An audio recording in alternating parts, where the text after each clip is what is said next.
Um, the title is Listening Along the Journey. That's what we're going to talk about today. Listening along the journey. One awesome thing about Journeys is that your journeys have all brought you here today. And I think that's really cool because and the first thing we say is nobody's here by coincidence. So everybody is here for a reason. And it's cool to know that journeys merge together sometimes and things happen that way. Before I start, a little bit of background about me. I know I've been here for over a year, and many of you know who I am and a little bit about me, but not everyone knows a lot about me. I am an educator. Kim and I both have taught for many years. We both work in the Manhattan district. But what a lot of you don't know is that a few years ago, my dad came to me and told me that I needed to write a story. He said, it's very important that you write a story because people need to know. So I thought, okay, I would do that. So I wrote and stuck it under my bed because I thought, well, nothing's ever going to happen with this. But I reconnected with a friend of mine from elementary school that I hadn't seen in years. His name is Dr. Chris Michaels. He is the senior minister at CSL in Kansas City. And he had been led to ask me a question about something I'd written. And I thought, okay. So the next time we met, I brought that little bit of what I had written. It was probably, 150 pages or so. And then he took it with him and contacted his editor in New York City and said, I want you to read this. And then he said, I would agree to be the editor for this book. So he got back with me and said, let's write some more about this, and I did. And Awakening World Enterprises published the book. And it's called Thin Doors, an open dialogue with the other side. The last part of it, an open dialogue with the other side, gives you a clue as to what part about me you might not know. So my entire life, I've heard, I've seen, and I've felt things that most people don't. Some people do, not everyone does. It's kind of an interesting life. It has been hard many times, and it's been exciting many times to have that ability. But during the whole time, I did a lot of listening. Because during the entire time that I'm among people or by myself, there's a dialogue going in my head. I listen as much as I can. If it's to be shared, I try to share it. So today we're talking about listening because we have to do a lot of listening. I'm not sure really what everyone means when they think about listening, so we're going to talk about hearing versus listening, conversational listening, and then listening for meaning. Those are the pieces. The reason I brought this up today is because some of my examples come directly from this book, which come directly from my life, and I want to be able to share that today. Hearing versus listening, sometimes you're just within earshot, and you hear people, but you're really not paying attention to it. You might know what they're saying, you might catch a glimpse here and there of really what they're meaning, but that's just hearing. That's not really listening. You might just not be interested. Something that I need to talk about today about hearing but not listening is an encounter I had with someone named Lydia. Lydia was an older lady. She'd lived most of her life, and I met her at Dillon's. Kim was working on her master's degree and needed some things copied for her portfolio. So I said I would drive to Manhattan. We lived out by St. George then on an old farmhouse kind of up on top of a hill. And I went to Manhattan to make the copies. While I was there, I thought, well, I might as well stop by Dillon's and get the shopping done that needed to be done. So when I pulled into Dillon's, I thought, get gas first. So I went and started pumping gas in my car. And this man came over to me and said, are you from Iowa? I said, no. And he said, well, have you ever lived in Iowa? No. He said, well, my mom just thinks she knows you. And I said, okay. Never been there. Well, I've been there once. I told him I'd been there on vacation to see a living history farm. So he left, And I continued to pump my gas, and he came back and said, "She thinks she knows you. Would you please come and talk to her for just a moment?" And I said, "Sure." So I went around to the van they were in, and as I approached it, her window was down, and she said, "Oh, you do remember me, don't you?" And I thought, "I haven't."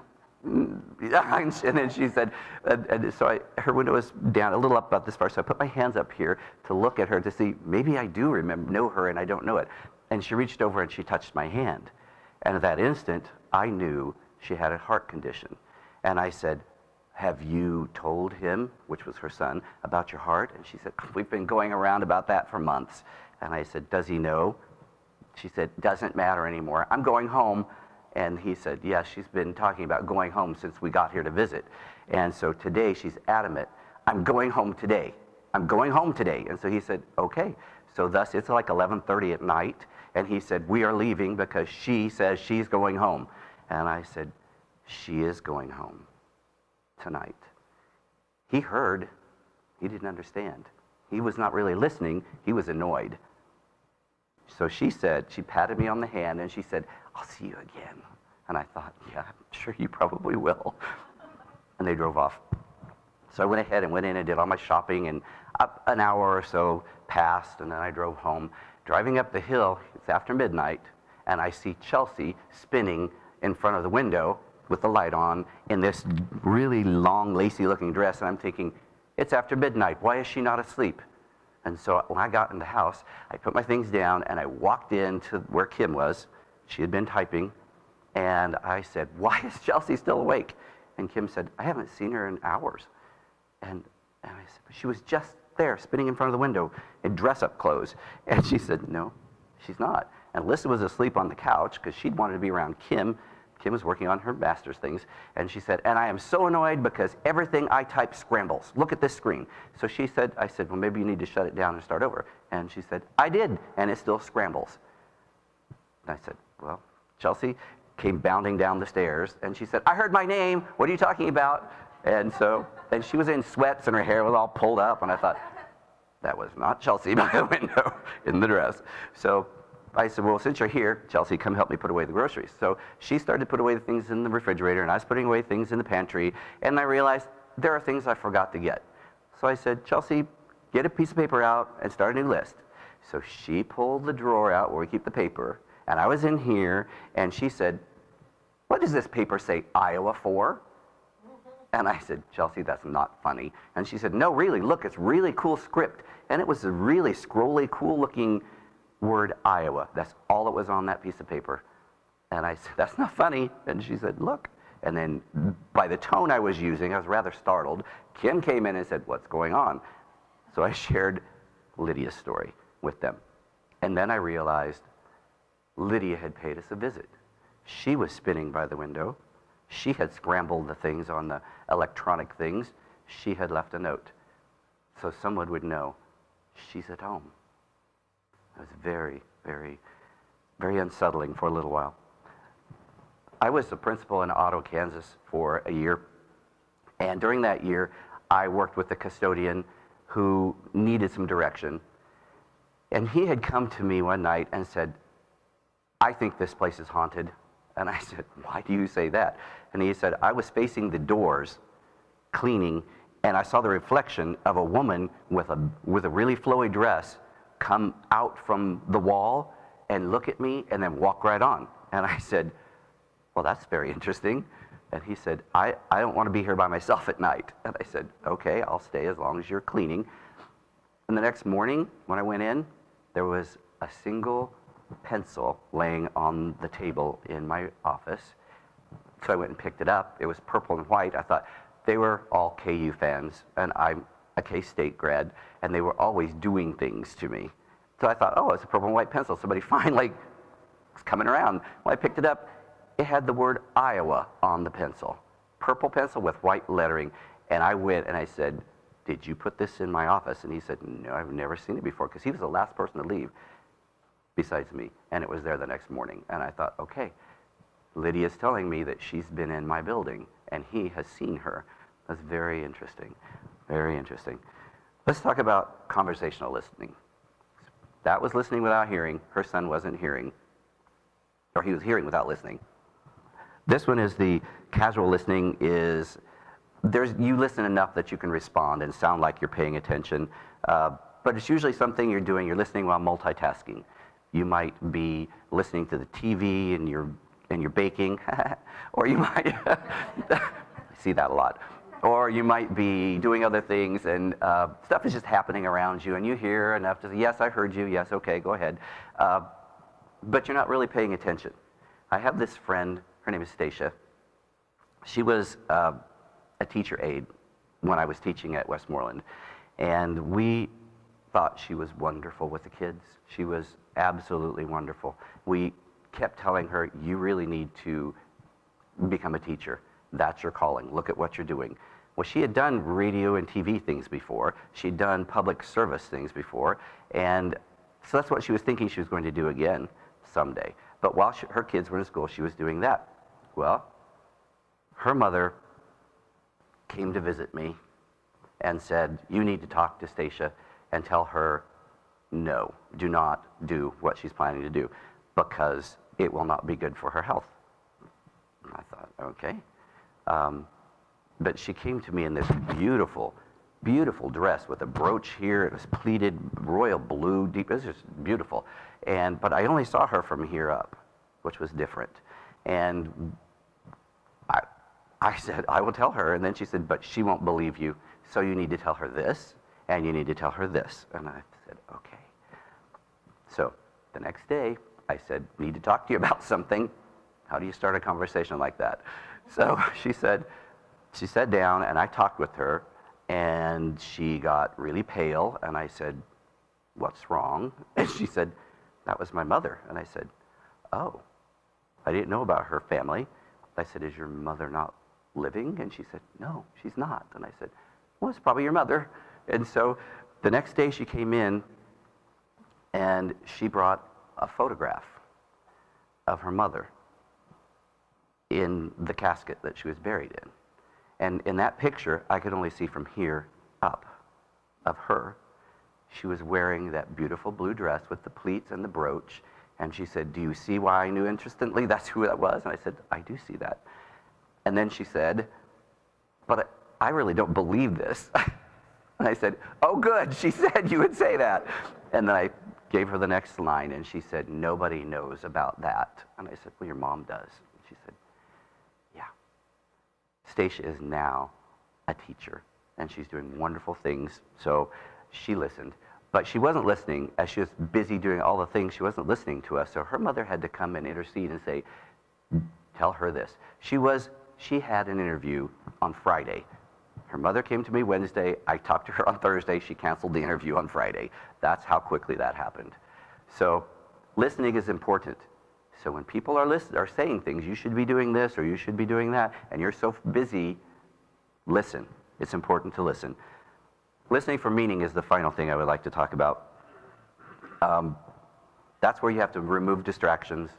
You have to look at the other person, actually think about what they're saying, and listen. And listen. I work with people all over the country with life skills and life coaching and things. One of the people that I've worked with just from coast to coast, really. One of them was in Kansas City, and she called me and said, I'm worried because I used to see my mother in my dreams, and I haven't seen her for a long time. So I'm afraid I'm not doing what I should, because she was always there. I always felt like she was encouraging me and I was doing the right thing, and I'm worried. What she was worried most about is that she had an older brother who was born with an extra chromosome, and so he was never able to do anything for himself. She said he functions about like an 11-month-old, and she's always been there. Her mother took care of him, and when her mother died, she had to put him in a place where they could take care of him for her. And she was afraid she had done the wrong thing because she's had to move him twice. And she said, I just don't know. She said, sorry, in my heart, I feel like I'm doing the right thing, but I just need that extra, boost from my mother. So we talked, and she had a cell phone. We were talking on the phone, and her phone kept cutting out. So she said, well, I just need to go outside to do this, to talk to you. So as I was talking with her, she went outside. It was cold, and it started snowing. And I said, it's really cold. You probably shouldn't be outside. And she said, nope, I need to be outside. She walked, and we talked for over an hour while she walked. And she came back to the house, and she said, oh my goodness, there's a robin on the sidewalk. And I said, that's really cool. Little noise in here starts saying, ding, ding, ding, ding, this is something you need to listen, pay attention. I'm listening, I'm watching it, what's going on in my mind. She's explaining everything. And she said, it's not moving. It won't get off. I'm getting really close. And I said, well, maybe you should walk around it. So she walked around it. And then she said, I'm walking, and it's just looking at me like it knows me. And I said, yes. And she walked up to the door, and she said, I just can't take my eyes off this robin. I'm going to just stand here, and I'll finish talking. And the robin came closer and closer, and she said, oh my gosh, it's walking toward me. And I said, yes, it's got a message for you. And she kept, she didn't hear a thing I said. She's just amazed that this robin is here. And then I heard her whispering, Ron, it's on the porch. It's on the porch. It's right by my feet. And I said, do you want to know what the message is now, or do you want to? And she said, what's the message? I said, the message is, I trust you. It's time for you to trust yourself. And then she started crying. And I said, what? And she said, those are the last words my mother said to me before she died. And I said, so there you go. Your mother is still watching out for you. You are still doing the right thing. She's telling you, trust what you know. Trust. Listen. So, in the big picture, Lydia and Stacia and Lorna, my friend from Kansas City that I talked with, they taught me something about listening. Taught me a lot about listening. Lydia, sometimes what you say has a far deeper meaning than what the person is picking up. So if you're listening, think about what's being said. Stacia, don't allow yourself to be too busy to really hear what people are saying to you. And Lorna, trust. Trust what you feel inside. Trust what you're hearing. Because inside each of us, there's a guiding voice in there. And it may just sound like you, which is what it should sound like. Because if you had a different voice in your head, you'd probably think you're going crazy. So consider the fact that your guide is speaking to you in a voice that you're familiar with, and that would be your own voice. So you should listen. It tells you when people need to talk. When you're around them and you think, oh, I feel like they need to talk, you should talk. Feel like they need a hug, you should give them a hug. If you feel like they need to be encouraged for whatever reason, you need to do that encouraging. If it tells you that you're meant to be something that you don't think you are, then you need to listen to that. And it's telling you that you are worthy, that you're worthy to be loved by everyone who's in your life. Listen. It also tells you which path you need to take. When you come to a point where you're not sure where you're supposed to be or what you're supposed to do, listen. You will know. It may not be the one that you want, but you will know. So I'd like to, here's a couple of Bible verses that I'd like to read. The Bible tells us that God will provide answers and that God will lead us. So James 1:5-6 says, if any of you is lacking in wisdom, as in you're not really sure what to do, ask God, who gives to all generously and ungrudgingly, and it will be given you. But ask in faith, never doubting, for the one who doubts is like a wave of the sea, driven and tossed by the wind. If you hear and you think, no, that's not it, the wind is going to blow you whichever way it's blowing. You won't know your path. You don't know where you're supposed to be, even though you may feel it. God is the source of wisdom and power, continually, never ends, never stops. Proverbs 16:9, I have two different versions of this. The New International Version says, in their hearts humans plan their course, but the Lord establishes their steps. The New American Standard Bible says, the mind of man plans his way, but the Lord directs his steps. So what you hear and feel in your heart is your direction. You just listen, and Spirit will direct your steps. Our affirmation that Austin read earlier today was the universe celebrates itself through me. It celebrates who you are and what you are through you. You should listen. So let Spirit celebrate itself through you. Listen and be led. Thank you.